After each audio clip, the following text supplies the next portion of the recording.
নমস্কার, আরও একটি নতুন ভিডিওতে আপনাদের স্বাগত। এর আগের পর্বে আপনারা দেখেছেন আমাদের শালিমার স্টেশন থেকে পুরীর উদ্দেশ্যে যাত্রা।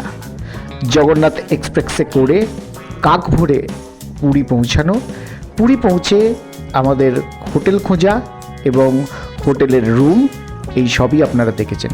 যদি এই রকম ভিডিও আরও দেখতে চান তবে অতি অবশ্যই আমাদের চ্যানেলটিকে লাইক করে সাবস্ক্রাইব করবেন আর ফেসবুক পেজটিকে লাইক করবেন এবং ফলো করবেন। চলুন শুরু করি আজকে আমাদের দ্বিতীয় পর্ব।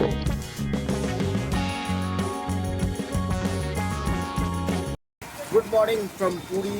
আজকে 5 তারিখ, 5ই অক্টোবর। কাল একদম ভোর রাত্রে বা আজকে ভোর রাত্রে একদম পুরীতে পৌঁছেছি। আর সকালবেলা একবারে যাকে বলে একটু ফ্রেশ হয়ে নিয়েই আমি আর সুপ্রিয় চললাম মন্দিরে। ওখানে পান্ডাকে ফোন করা হয়েছিল, তো পান্ডা ফোন করে আমাদের বললো যে তাড়াতাড়ি চলে এসো, এখন মন্দির একটু ফাঁকা আছে। তাই আমরা যাচ্ছি, এখন টোটোতে উঠেছি, উঠে আমরা যাচ্ছি মন্দিরে। সেখানে যার জন্য পুরীতে আসা, মহাপ্রভুকে দর্শন করব। মহাপ্রভুকে দর্শন করার পর পরবর্তী আপডেট দিচ্ছি।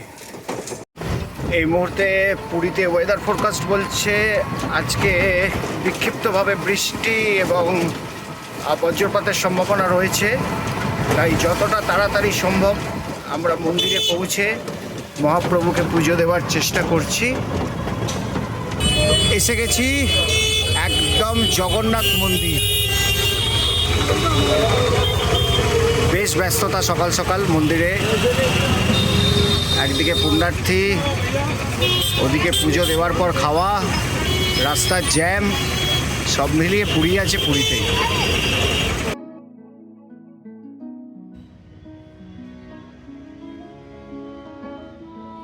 পুরী করিডোর দিয়ে আমরা ঢুকে পড়েছি, পশ্চিম দুয়ার দিয়ে একদম ঢুকেছি। ঝিরিঝিরি বৃষ্টি পড়ছে, আর এই যার জন্য আসা জগন্নাথ মহাপ্রভুর মন্দির। জয় জগন্নাথ। আজকে যখন আমরা প্রথম জগন্নাথ মন্দিরের দর্শনে আসি তখন বিশ্বাস করতে পারবেন না, প্রচণ্ড রকমের বৃষ্টি পড়ছিল এবং এতই বৃষ্টি পড়ছিল যে সেই সময়টা কোনো কারণে, হয়তো বৃষ্টির কারণে নয়, কোনো কারণে মন্দিরে আজকে একটু দর্শন বন্ধ ছিল। তো তারপরে আমাদের যিনি পান্ডা ছিলেন, পান্ডা ও আমাদেরকে বললো যে আপনারা একটু ওয়েট করুন। ওয়েট করার পর আমরা জগন্নাথ মন্দিরে প্রবেশ করলাম। খুব ভালোভাবে দর্শন হয়েছে, যেটাকে বলে দর্শন করার ব্যাপারটা, তাই তো? মানে আমাদের বিভিন্ন অ্যাঙ্গেল থেকে জগন্নাথ দেবের যে গর্ভগৃহ, সেই গর্ভগৃহের যে দরজা, সেই দরজা দিয়ে আপনি যদি খুব সমান্তরাল জায়গায় দাঁড়িয়ে থাকেন তবে আপনি পুরোটা তিনজনকে দেখতে পারবেন, না হলে ওই ভিড়ের মধ্যে তিনটে বিগ্রহকে একসাথে দেখা সম্ভব নয়। তো একবার করে সে একটা উঁচু জায়গা তৈরি করে আমাদেরকে প্রথমে জগন্নাথ দেবকে দর্শন করিয়েছে, তারপরে বলভদ্রকে দর্শন করিয়েছে, তারপরে সুভদ্রা মাতাকে দর্শন করিয়েছে। সব মিলিয়ে খুব ভালো রকমের দর্শন হয়েছে। আর একটা জিনিস আজকে দেখে সত্যিই মন ভরে গেল। এতদিন অনেক কথা শুনেছি, ছোটো বয়সে খুব আবছা স্মৃতিতে মনে রয়েছে যে জগন্নাথ মন্দিরের প্রসাদ সম্পর্কে বা ভোগ সম্পর্কে, কিন্তু আজকে বহুদিন পর দুজনে মিলেই আমরা জগন্নাথের যে ভোগের আনন্দবাজার যেটা বলে সেটা আমরা ঘুরলাম। এবং এবারে অদ্ভুত রকমের জিনিস, যেখানে কোনো রকম কোনো আলো নেই, পাখা নেই, তার মধ্যে থেকে রান্না হচ্ছে। একটা পৃথিবীর একটা অন্যতম বড় রান্নাঘর বলা যায়। 729টা চুলা শুনলাম, 752, রাইট, 752 চুলা, এবং তার এক একটা চুলাতে 9টা করে হাঁড়ি দিয়ে পাক করা হয়, মানে রান্না করা হয়। এবং এখনও অবধি হামানদিস্তাতে করে নারকোল কোড়া, যেটাকে বলে নারকোল কোড়া, বাংলাতে যেটাকে বলে নারকোল কোড়া, তারপরে কুমড়ো, এই জাতীয় সবজি, যে সমস্ত পটল, হাতে করে লেবুর রস, এভরিথিং সব ম্যানুয়াল, এবং জল ঢালা পর্যন্ত তার যে নিয়ম নিষ্ঠা, এটা দেখে আজকে সত্যি এইটা আজকে বড় প্রাপ্তি। এটা জগন্নাথ দর্শনের থেকে কোনো অংশে কম নয়। যে ঠাকুরের মহাপ্রসাদের ঘর যেটা যেভাবে দেখলাম, সেটা একটা অদ্ভুত ফিলিং।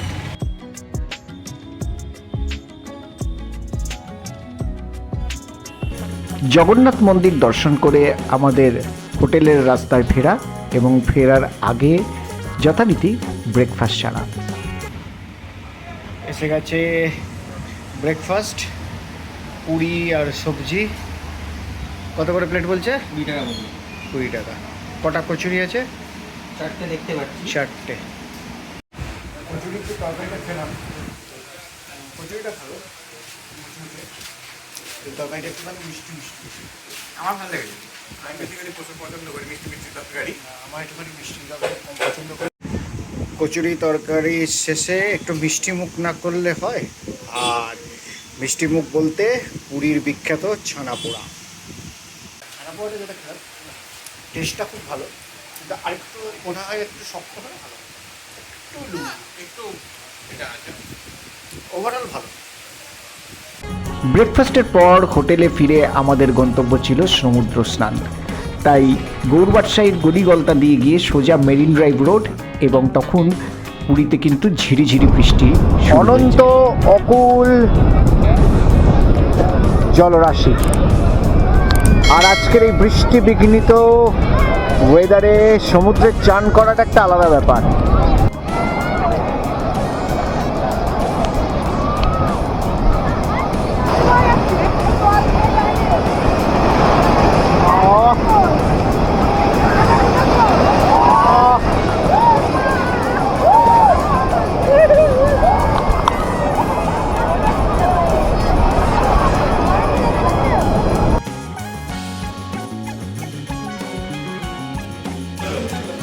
লাঞ্চে অর্ডার করলাম ভাত, আর তার সাথে রয়েছে কাতলা থালি। 180 টাকা করে পড়ছে, তাই তো? তো আপাতত ভাত আর আলু ভাজা দিয়ে গেছে, জানি না পরবর্তীকালে আর কি কি মেনু আছে। ভাতের সাথে রয়েছে ডাল, আর আলু ঝিঙে দিয়ে পোস্ত দিয়ে একটা তরকারি, আলু দিয়ে সয়াবিন দিয়ে একটা তরকারি, আর রয়েছে কাতলা মাছ। মাছের সাইজটা খারাপ না, ভালো। ছাড়া পেঁয়াজ লঙ্কা। মধ্যাহ্নভোজের পরে আমাদের গন্তব্য হলো পুরীর লাইট হাউস। প্রতিদিন বিকেল 4টে থেকে 5টা পর্যন্ত পুরীর এই লাইট হাউস দর্শকদের জন্য খুলে রাখা হয়। পুরীর এই লাইট হাউস হলো উড়িষ্যার মনোরম একটি উল্লেখযোগ্য ল্যান্ডমার্ক, এবং প্রায় 50 মিটার উঁচু এই পুরীর লাইট হাউস। বালিয়াপান্ডা অঞ্চলে এই লাইট হাউস অবস্থিত।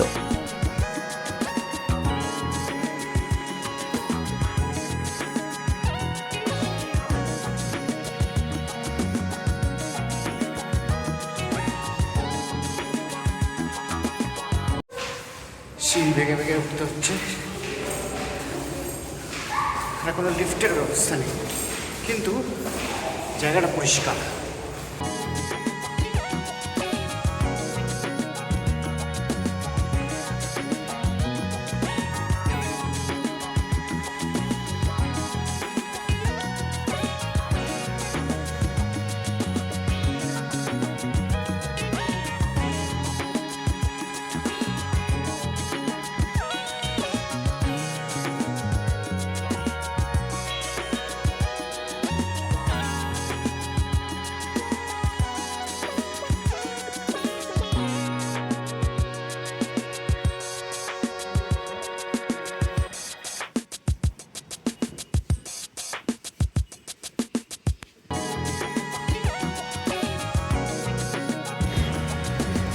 একদম পুরী শহরের বার্ড ভিউ। সামনে উত্তাল করা বঙ্গোপসাগর, sea beach, marine drive road.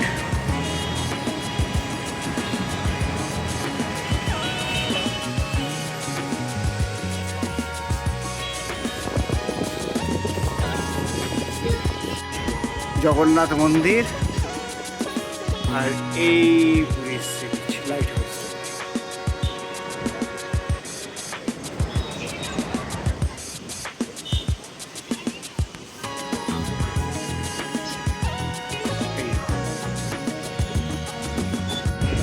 মাত্র 10 টাকা করে টিকিট, এবং মাত্র 10 টাকা করে টিকিট কেটে কয়েকটা ধাপ একটু কষ্ট করে যদি উঠতে পারে, তাহলে পুরী শহরের পুরো একটা বার্ডস আই থেকে যে ভিউ, সেই ভিউ এত সুন্দর অন্য কোথাও দেখতে পাবেন না। তাই পুরীতে যারা আসবেন তারা অন্তত সন্ধ্যেবেলা এই 4টে থেকে 5টা এই 1 ঘন্টা লাইট হাউস খোলা থাকে, এই লাইট হাউসে একবার অন্তত উঠবেন এবং উঠে দেখবেন গোটা পুরী শহরটা।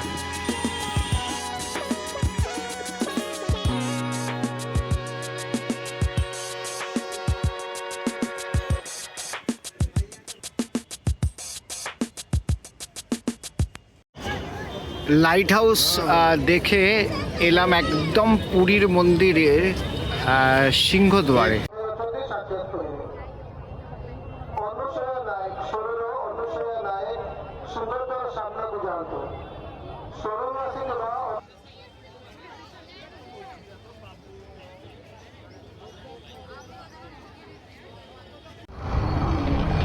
জগন্নাথ মন্দির, আর এই দিকটা হচ্ছে চলে যাচ্ছে পশ্চিম দ্বার অর্থাৎ ব্যাঘ্রদ্বারের দিকে।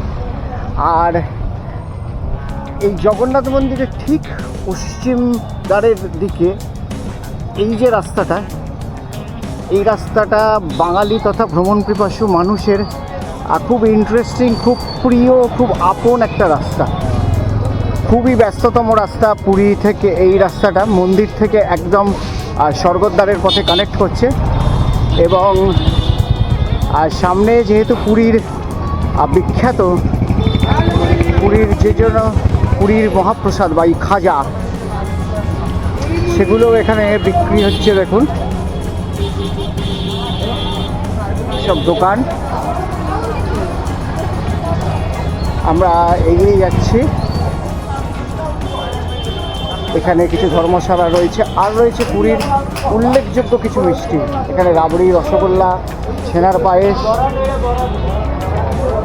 এইভাবে আমরা এগোচ্ছি, আর একটু এগোবো আমরা। এই রাস্তায় প্রচুর ব্যস্ত রাস্তা, যেমন মানুষ হেঁটে বেড়ান।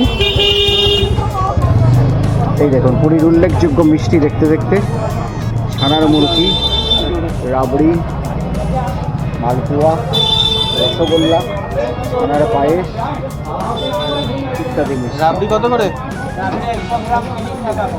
100 গ্রাম 30 টাকা। 100 গ্রাম দাও তো।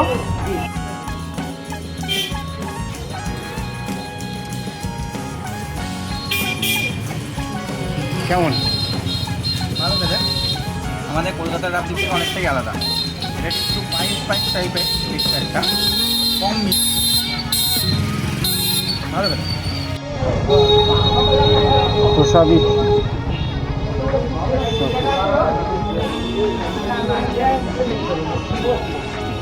এই রাস্তাটা সোজা বেরিয়ে যাচ্ছে, আর সোজা বেরিয়ে যাচ্ছে স্বর্গদ্বারের দিকে।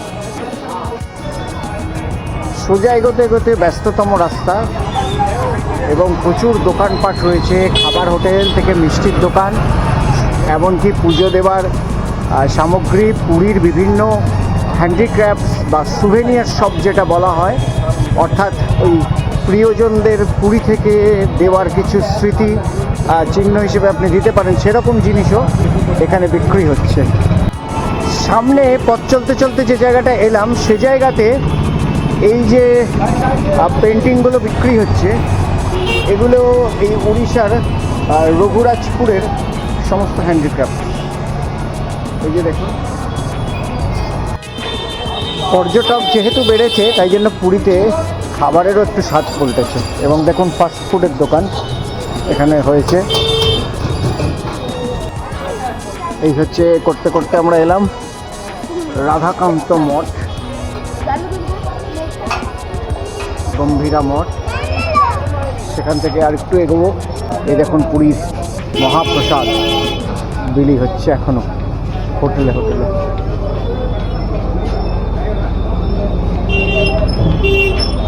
এবার এখানকার সব মন্দিরেরই শৈলী জগন্নাথ মন্দিরের মতো। রাতের বেলায় কেন, সকালবেলা এই রাস্তা সবসময় জমজমাট। আর এই করতে করতে আমরা এলাম এইখানে যে জায়গাটায় একটি মঠ, এবং এটি হলো পুরীর বাসুদেব আশ্রম। এই যে বাসুদেবজির আশ্রম।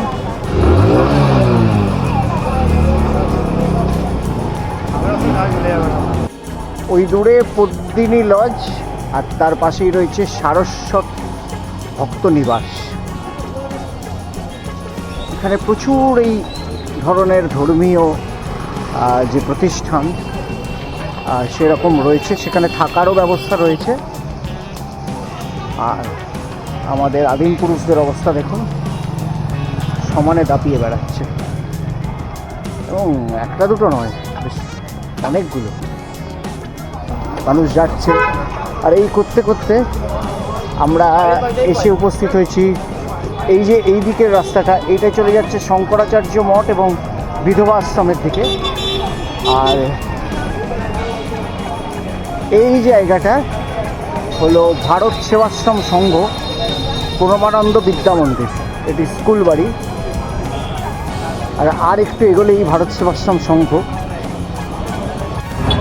এটি ভারত সেবাশ্রম সংঘের শতবর্ষিকী মঞ্চ এবং ফ্রি রিডিং রুম ও লাইব্রেরি।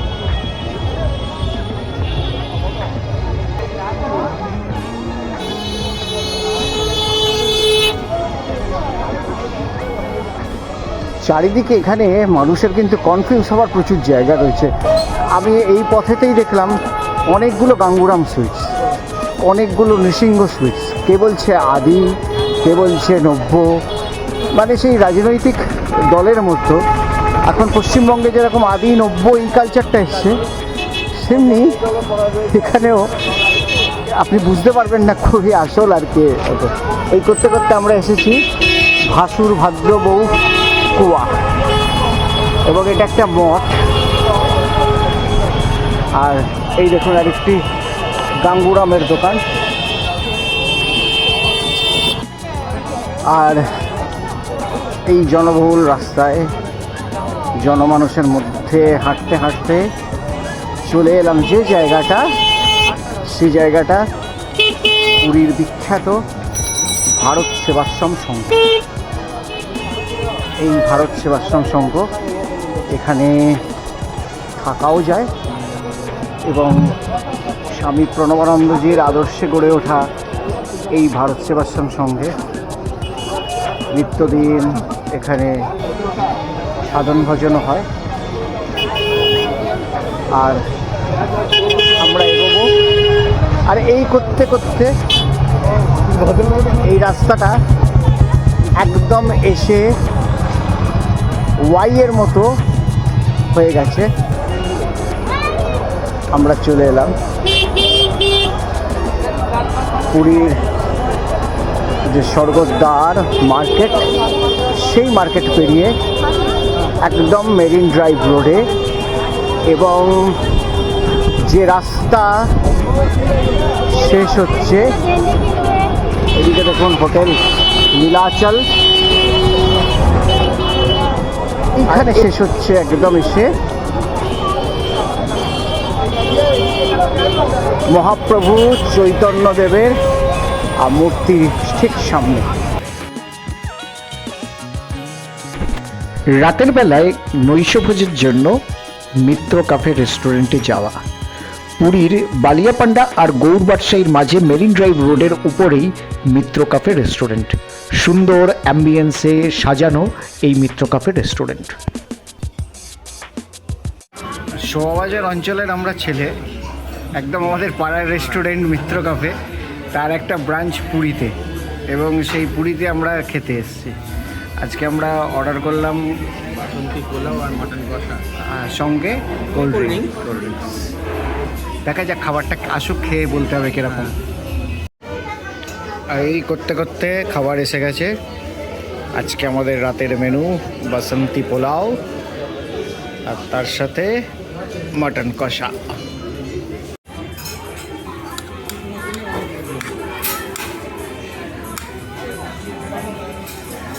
কিরকম ফার্স্ট বাইট? ঠিকঠাক ঠিকঠাক, খুব একটা আমরি কিছু না। আমরি নয়। মাটনটা মাটন কষা যেটা অনুবাদ সেরকম, কিন্তু পোলাওটা হিসাবে বললাম এভারেজ। এমনি মাটন আজকে গ্রেভি ছিল ভালো, মাটন এমনি গলেও মানে যেটা বলছে জুসি আছে, মটন ভালো সেদ্ধও হয়েছে। তবে পোলাওটা একটু কলকাতাতে যেরকম পাওয়া যায় সেরকম একটু দাম লাগে, সেটা খারাপ না, অ্যাম্বিয়েন্সটাও ভালো ভালো। এই ছিল আমাদের পুরী সিরিজের দ্বিতীয় ভিডিওটি ভালো লাগলে অবশ্যই লাইক করবেন, কমেন্ট করবেন এবং শেয়ার করবেন। আর যদি এইরকম ভিডিও আরও দেখতে চান তাহলে অবশ্যই আমার চ্যানেলটিকে লাইক করে সাবস্ক্রাইব করবেন এবং ফেসবুক পেজটিকে লাইক করে ফলো করবেন। ভালো থাকবেন। খুব তাড়াতাড়ি ফিরছি আমাদের তৃতীয় এবং শেষ পর্ব পুরী সিরিজ নিয়ে।